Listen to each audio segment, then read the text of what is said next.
નમસ્કાર આઈપીએલ 2025ની આ વિશેષ રજૂઆત દે ધનાધન આઈપીએલમાં હું મયુરી આપનું સ્વાગત કરું છું।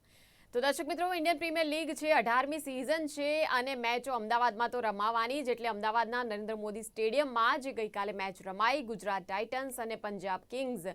એ મેચ વિશેની આજે ચર્ચા કરવાની છે। જો કે આ મેચમાં પંજાબે તો ગુજરાતને હરાવી દીધું, પરંતુ તેમ છતાં એક પ્રકારે જે માહોલ જામ્યો છે હવે આઈપીએલનો, એના વિશે ખાસ વાત કરીશું। ખાસ કરીને કેમ કે ખૂબ જ સારા આપણને ટોટલ મળી રહ્યા છે, ખૂબ જ સારા સ્કોર આ વખતે મળી રહ્યા છે આઈપીએલની। એક જ્યારથી શરૂઆત થઈ છે ત્યારથી લઈને અત્યાર સુધી જેટલી મેચો રમાઈ એમાં ખૂબ જ સારું પરફોર્મન્સ જોવા મળી રહ્યું છે। મેદાન ઉપર ખેલાડીઓનો ઉત્સાહ પણ જોવા મળી રહ્યો છે અને સાથે જ દર્શક મિત્રો માટે પણ પૈસા વસૂલ મેચો એક પછી એક યોજાઈ રહી છે, એટલે તમામ બાબતોની ચર્ચા કરવાની છે। આજે કાર્યક્રમમાં એક એનાલિસિસ કરવાનું છે કે કેવી રીતે પંજાબે ગુજરાતને હરાવ્યું।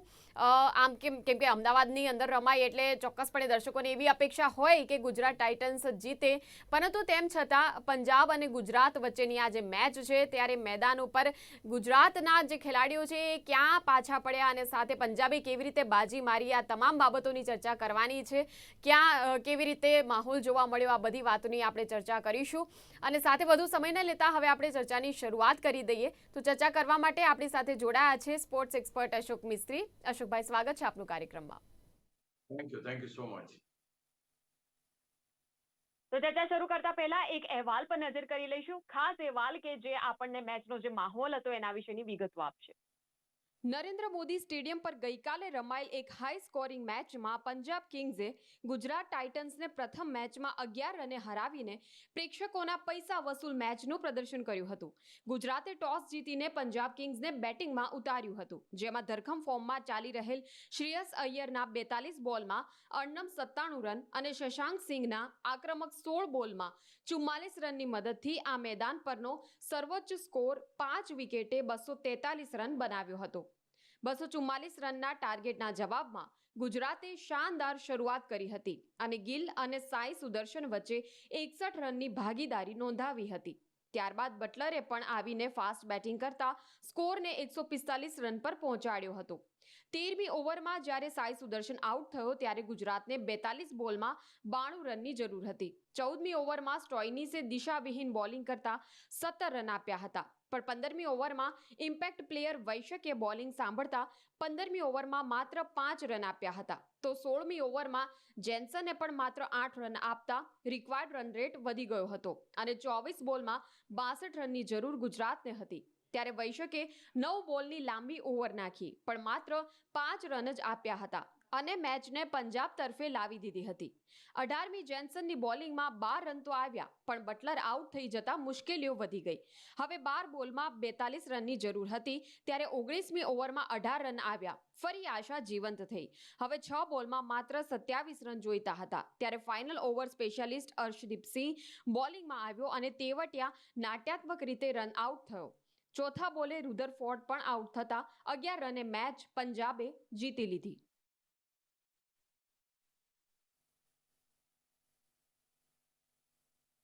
તો આઈપીએલનો માહોલ હોય, ગુજરાત રમી રહ્યું હોય અને ગુજરાતની મેચ પાછી અમદાવાદના મેદાન ઉપર હોય એટલે ચોક્કસપણે રોમાંચક જ અનુભવ હોવાનો।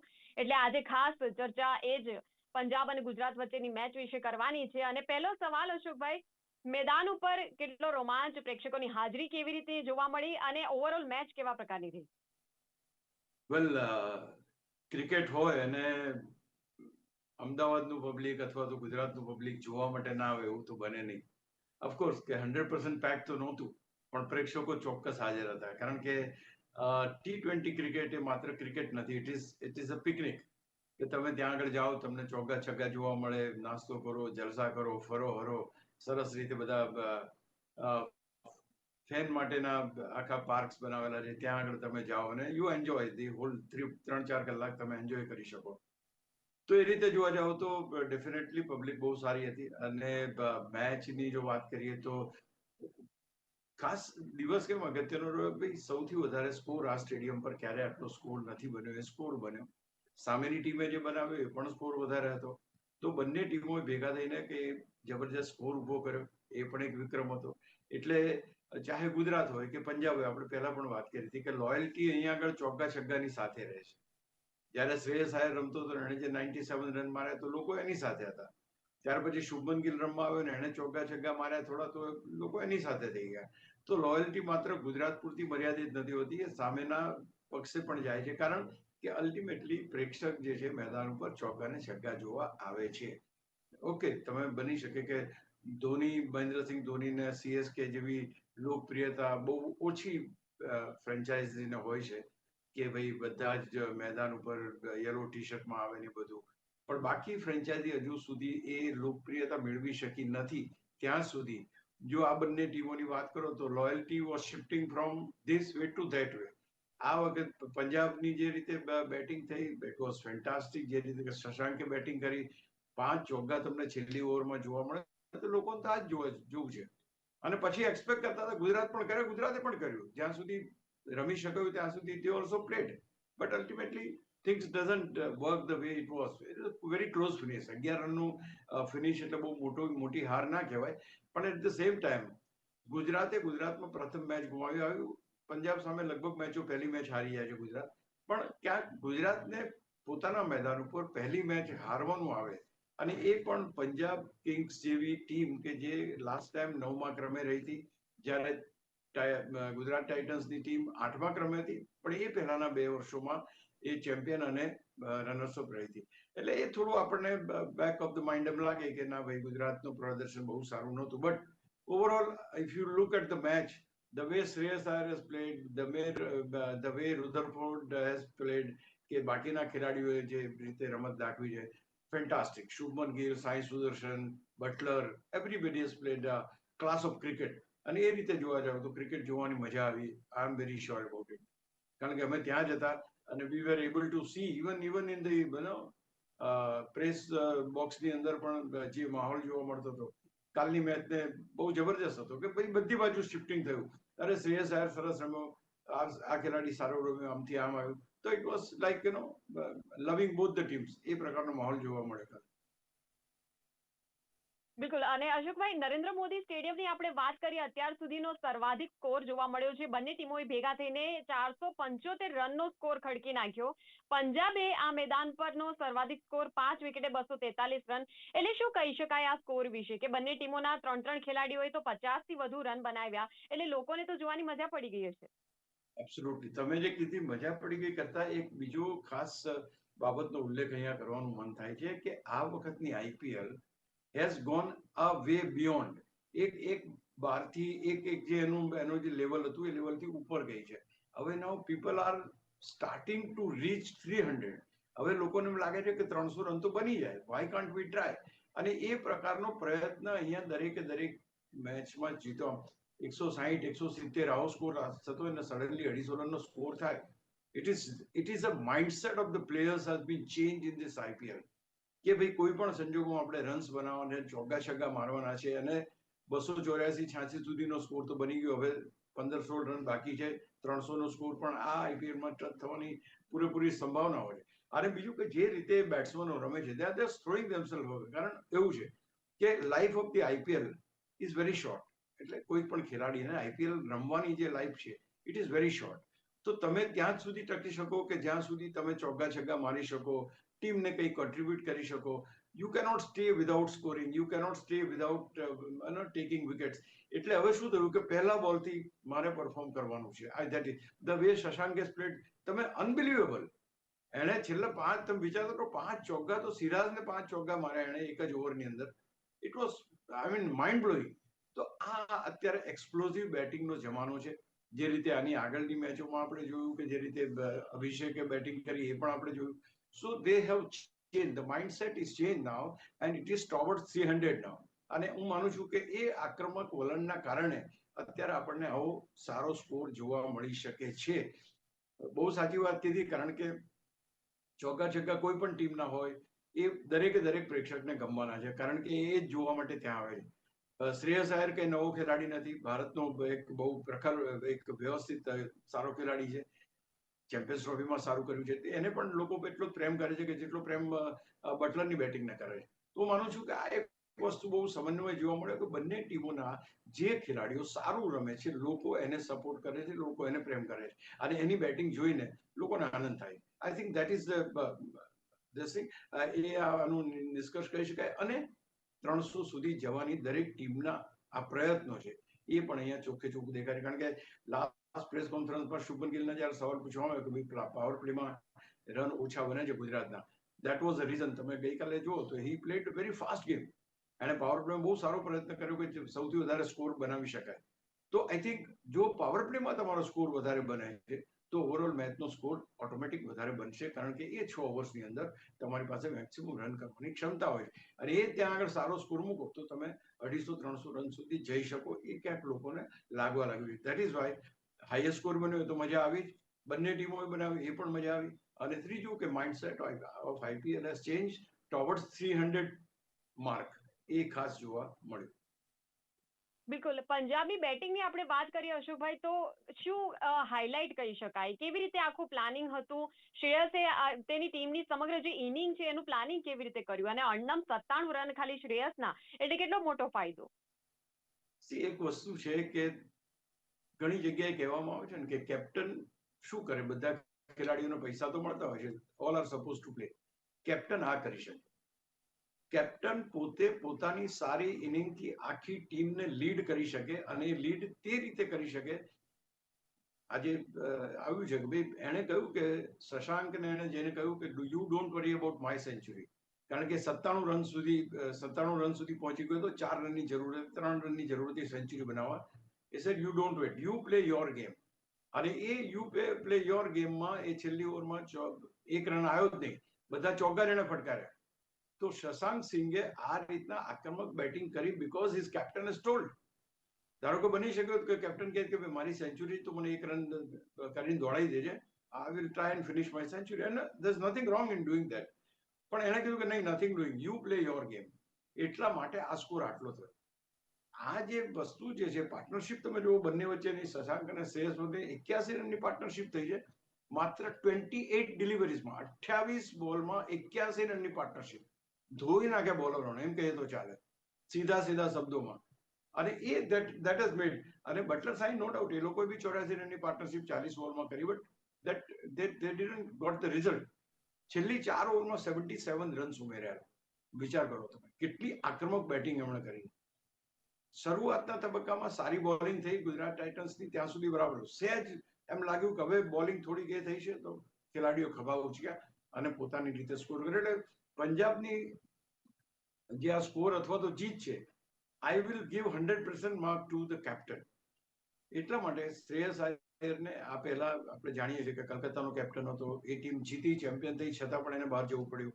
એ પહેલા આપણે દિલ્હી કેપિટલ્સનો કેપ્ટન હતો, ટીમને ફાઇનલમાં લાવ્યો તો પણ એને બહાર જવું પડ્યું.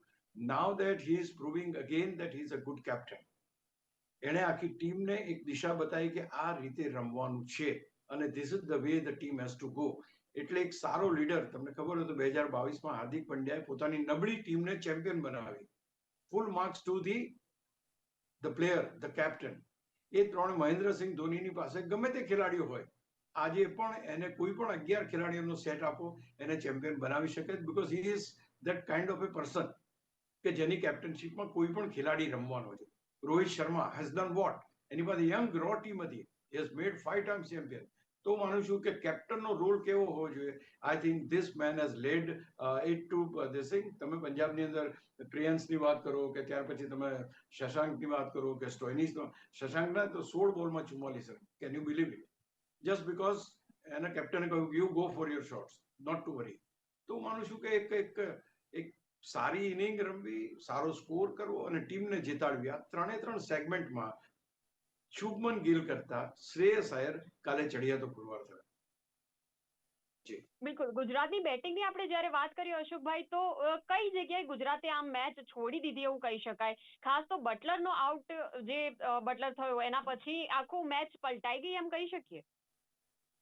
બહુ સરસ ઓપનિંગ હતું કાલે. ગુજરાતે જે રીતે ઓપનિંગ કર્યું અને ત્યાર પછી જે રીતે બેટિંગ ચાલતી હતી, 1 વિકેટ પડ્યા પછી પણ દે વર પ્લેઇંગ સો ગુડ. એમ લાગ્યું કે ચલો આજે તો 2-3 ઓવર તો આપણને વધારાની મળશે અને જલ્દી મેચ પતશે. This is the back of the mind, એવું ચાલતું હોય. તો એ ક્યાંક ને ક્યાંક જોવાને બદલે સડનલી જ્યારે 15 ઓવર સુધી બધું બરાબર હતું, બટલરનું આઉટ થવું અને ખાસ કરીને વૈશક કરીને જે એમનો એક બોલર છે, એ ઇમ્પેક્ટ બોલર તરીકે લોકો ઇન્ટ્રોડ્યુસ કર્યો 15 ઓવર પછી. અને એ જે 3 ઓવર્સની અંદર આખું કોકડું ગૂંચવાઈ ગયું, કારણ કે જ્યાં 14-15 રનની જરૂર હતી તો એ ખેલાડીએ માત્ર 6 રન આપ્યા. એણે મેક્સિમમ કાલે વાઇડ બોલ નાખ્યા, 9 બોલની ઓવર કરી, પણ તે છતાં એની અંદર તમે જુઓ તો આપ્યા એણે માત્ર 5 જ રન. 4 વાઇડ ના આપીને એને એ રીતનો 1 રન બેટથી આવ્યો. તો કહેવાનું તાત્પર્ય છે કે એ ખેલાડીએ એટલા બધા ઓફ સ્ટમ્પ ઉપર વાઇડ યોર્કર્સ નાખ્યા અને એકને એક લય પકડી રાખી. That man has amazed everybody. અને બધા જ તદંતર ત્યાં ખેલાડીઓ રમી જ નહોતા શકતા, રન બની જ ના શકે. તમે ગમે તેટલો પ્રયત્ન કરો તો રન ના બની શકે, અને ફ્રસ્ટ્રેટ થઈ ગયો even Buttler when he got out.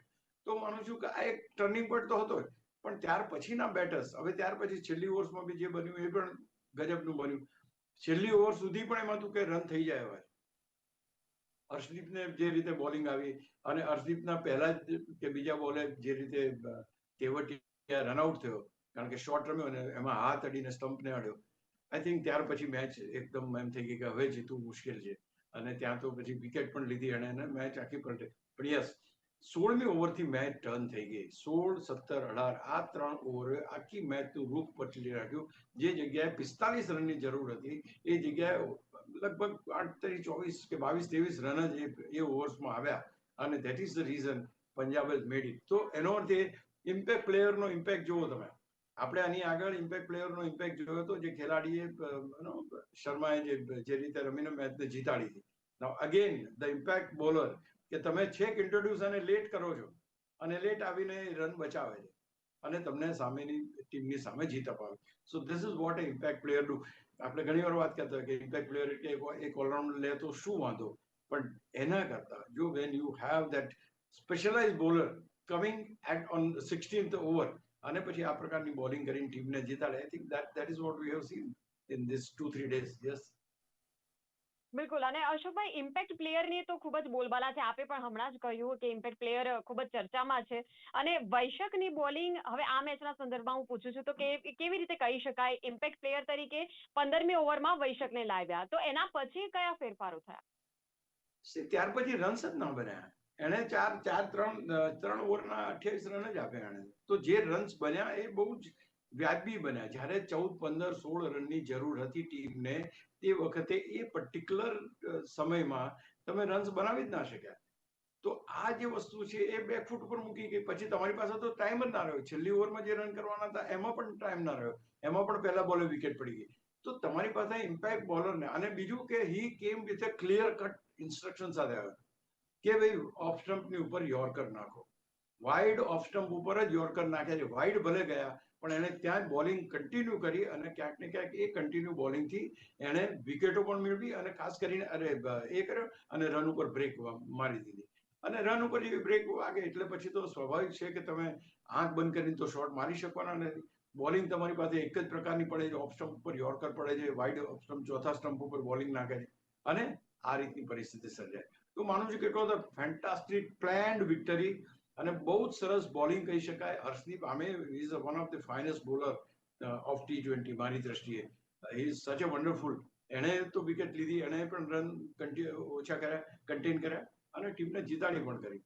તો એક રણનીતિ એક કેપ્ટનની કેવી કામ કરે છે અહીં આગળ આપણને ખાસ જોવા મળી. યસ, બિલકુલ. અશોકભાઈ, ગુજરાતની શરૂઆત આમ જોવા જાવ તો સારી હતી, પણ આટલો સ્કોર બની શક્યો નહીં. તો બેટિંગમાં આમ એકાદ બે ખેલાડીઓ પર રાખવામાં આવેલો ભરોસો કામ ન લાગ્યું, એવું કહી શકીએ? તમે કહી શકો, પણ તે છતાં હું એ રીતે જોઈશ કે જે રીતે તમારે જો મેચ જીતવી હોય તો you need to plan the things. It means કે તમારે શરૂઆતથી કેટલો રિક્વાયર્ડ રન રેટ છે અને કેટલા રનથી તમારે રમવાનું છે. તમે એમ જો કન્ટિન્યુ કરો, ઈચ્છા રાખો કે હા આપણે રમીએ છીએ એ પ્રમાણે આગળની ટીમ રમશે, that is not a correct way of thinking. તમારા હાથમાં બેટ છે, તમારે સૌથી વધારે સારો સ્કોર કરવાનો છે, પાવર પ્લેમાં સારો સ્કોર કરવાનો છે, પહેલી 10 ઓવરમાં સારો સ્કોર કરવાનો છે. તમે એક એવી સ્થિતિમાં ટીમને લાવી દો કે જ્યાં આગળ ટીમને ચેસ કરવામાં કોઈ વાંધો ના આવે. તમે છેલ્લી ઓવર્સની અંદર જો 10 રન, પછી 11 રન, પછી 12 રન, પછી 13 રન, પછી 14 રન, આ રીતના એ વધતું જ ગયું, અને એના કારણે તમે ના, એટલે પાછળની જે રીતે બટલર રમે 54 રન ત્યાં સુધી, રુધરફોર્ડ આઉટ થયો ત્યાર પછી, રુધરફોર્ડ એક 46 રન બનાવીને આઉટ કર્યો. I think that was a turning point. અને ત્યાર પછી એવું હતું કે તમારી પાસે એટલા બોલ રહ્યા નહોતા. હવે એકચ્યુઅલી જોવા જાવ તો જે સેટલ ખેલાડી હોય એ જ મોટા ફટકા રમી શકે. આઈને તરત પહેલા બોલથી મોટા ફટકા રમવા લગભગ મુશ્કેલ પડે. પેલા સેટલ થયેલા બેટ્સમેન હતા રુધરફોર્ડ અને બટલર. આ બેની જે વિકેટો પડી, I think that was a turning. અને એ બેની વિકેટો પડ્યા પછી ગુજરાત ટાઇટન્સ ની જે પરિસ્થિતિ છે એ વિપરીત. પછી રન્સ આવવા ના લાગ્યા અને ઓવર્સ પણ ઓછી રહી અને આ બધાની વચ્ચે એનું એટલે તમે જે કહ્યું બિલકુલ સાચું છે. તમે ડિપેન્ડન્ટ છો આટલા જ ખેલાડીઓ ઉપર. એને બદલે તમે ગિલ જે સાઈ સારું રમે, ગિલ છે ને બટલર છે તમારી પાસે. રુધરફોર્ડ નો ડાઉટ કે રમી ગયો, ત્યારબાદ તેવટિયા છે, શાહરૂખ છે, આ બધાને બહુ ખાસ રમવાનું આવ્યું નહીં. તો તમે શરૂઆતના પ્લેયર્સ જો થોડા ફાસ્ટ રમે અને જો એ રન સારો સ્કોર કરી દે તો પાછળના ખેલાડીઓને 11 રન માટે હારવાની જરૂર ના પડે. કોઈ મોટો સ્કોર હોય તો બરાબર છે, 11 રન કુડ હેવ બીન મેડ, એ બની શક્યા હોત. નો ડાઉટ કે બોલિંગ બહુ સારી હતી, બધી જ વાત બરાબર, પણ એ બની શક્યા હોત જો બટલર મેદાન ઉપર હોત, ગિલ મેદાન ઉપર હોત કે રુધરફોર્ડ મેદાન ઉપર હોત. આ ત્રણ ઉપર જે ભરોસો રાખ્યો એ પૂરો થયો નહીં અને પાછળના ખેલાડીઓ એ કામ કરીને, કારણ કે પ્રેશર વધી ગયું. એકચ્યુઅલી પાછળના ખેલાડીનો વાંક નથી, એમને એવું રમવાની તક જ ના મળી. They were not having the overs. તો એવું ના બનવું જોઈએ કે તમારી પાસે ફાસ્ટ રમીને તમે બાકીના બેટર્સને આવવાની તક મળે, એ તમારે જોવું પડે. જી બિલકુલ અશોકભાઈ, આમ તો કાર્યક્રમ અંત તરફ છે, તેમ છતાં એક સવાલ, હવે ગુજરાત ટાઇટન્સે હવે શું ધ્યાન રાખવું છે, કયા પોઈન્ટ પર કામ કરવું પડશે? આઈ ડોન્ટ થિંક કે બહુ એવો કોઈ ડ્રાસ્ટિક કરે છે. તમારી પાસે વિનિંગ એટીટ્યુડ હોવો જોઈએ. તમારી પાસે જે તમારો જે માઇન્ડસેટ છે, તમારી જે બોડી લેંગ્વેજ છે, that body language should lead to victory. You are not looking that confidence. આજે કોન્ફિડન્ટ રહેવું બહુ જરૂરી છે. મને શુભમન ગિલના એના ઉપર જોયું મેં, he was very much light મૂડમાં થોડો વખત હતો અને પછી એમ લાગ્યું કે આ તો મેચ હાથમાંથી નીકળી ગઈ. તો આ બધી વસ્તુ જે છે ને, દેટ મેક્સ એવરીબડી ફ્રસ્ટ્રેટેડ. તમારી આખી ટીમ ફ્રસ્ટ્રેટ થઈ જાય when the captain himself is not in a good mood. તો માનું છું કે એક તો પહેલા કોન્ફિડન્સ પોતાનામાં રાખો, પોતાની ટીમમાં રાખો અને એ પ્રમાણે, કારણ કે રન્સ તો એમણે સારા જ બનાવ્યા છે. એક પ્લાનિંગમાં ફેર પડ્યો. ઇમ્પેક્ટ પ્લેયર આવીને ઇમ્પેક્ટ પ્લેયરે તમને રન ના બનાવવા દીધા અને તે વખતે તમારી ક્રુશિયલ વિકેટો પડી. એટલે આ વસ્તુ જોવાની છે. બાકી ઓપનિંગ સારું થયું, ગિલ પણ યસ સ્કોર્ડ, ઓછા રન બનાવ્યા પણ સારું રમ્યું. એની પાસેથી હજુ પણ અપેક્ષા છે. Let me tell you very frankly, Shreyas Iyer જો પંજાબની ટીમ જીતી હોય તો શ્રેયસ આયરના 97 રનથી જીતી એમ કહી શકાય. એ રીતે લીડિંગ ફ્રોમ ધ ફ્રન્ટ, એટલે કે શુભમન ગિલ જો ગુજરાત ટાઇટન્સ એક મહત્વનો ખેલાડી છે તો he will have to deliver right from day 1. એટલે કે પહેલા બોલથી એને રન્સ બનાવવા પડશે. આ એક મંત્ર જ છે એનો. જો એ શરૂઆતની 10 ઓવરમાં સારું ટોટલ આપે છે તો I think team has no problem in winning the matches. જી બિલકુલ, એટલે ઘણી બધી બાબતો પર ધ્યાન આપવાનું છે અશોકભાઈ.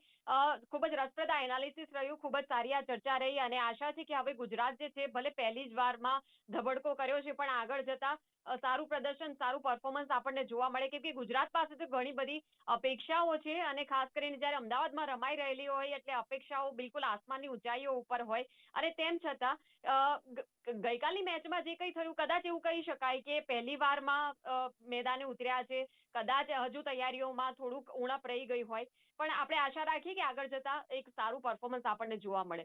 તો અશોકભાઈ, અત્યારની આજે ચર્ચા એનાલિસિસ ખૂબ વ્યવસ્થિત રહ્યું અને ખૂબ ખૂબ જોડાવા બદલ આભાર. Thank you very much. તો દર્શક મિત્રો, અત્યારની ચર્ચામાં બસ આટલું જ. આપણે સાંજે 5:30 વાગે ફરી મળીશું અને આઈપીએલની સતત આગામી જે મેચો છે એના વિશે ચર્ચાનો દોર યથાવત રહેશે. આપ હાલ કાર્યક્રમમાં રજા આપશો. જોતા રહો ગુજરાત ન્યૂઝ સત્યની સાથે. નમસ્કાર.